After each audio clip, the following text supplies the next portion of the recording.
میرے والد صاحب رحمۃ اللہ علیہ فرماتے تھے کہ ایک آدمی میرے پاس آیا اور اس نے کہا کہ حضرت مجھے حج پر جانا ہے، کوئی وظیفہ بتا دیجئے۔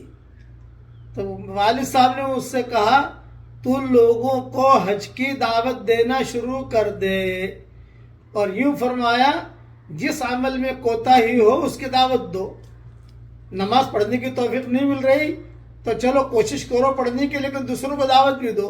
قرآن پڑھنے کی توفیق نہیں مل رہی، کوشش کرو پڑھنے کی اور دوسروں کو دعوت دو، بھائی قرآن پڑھو، بھائی نماز پڑھو، تو اللہ تعالیٰ تمہارے لیے آسان کرے گا، تم حج کی دعوت دو۔ اس آدمی نے حج کی دعوت دینی شروع کی۔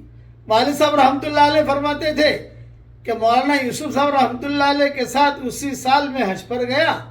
عصر کی نماز کے بعد میں اور مولانا یوسف صاحب رحمۃ اللہ علیہ اور حضرت جی مولانا انعام الحسن صاحب رحمۃ اللہ علیہ اور حضرت شیخ، ہم سارے کے سارے جو ہے طواف کر رہے تھے، اور ہمارے آگے آگے وہ آدمی طواف کر رہا تھا۔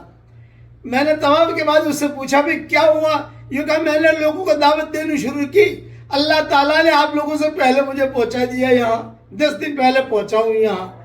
اس لیے یہ ہمیشہ یاد رکھو کہ جس عمل میں بھی کوتاہی ہو اس کی دعوت دینی شروع کرو۔ اللہ تعالیٰ ہم سب کو نیک بننے کی توفیق عطا فرمائے، آمین۔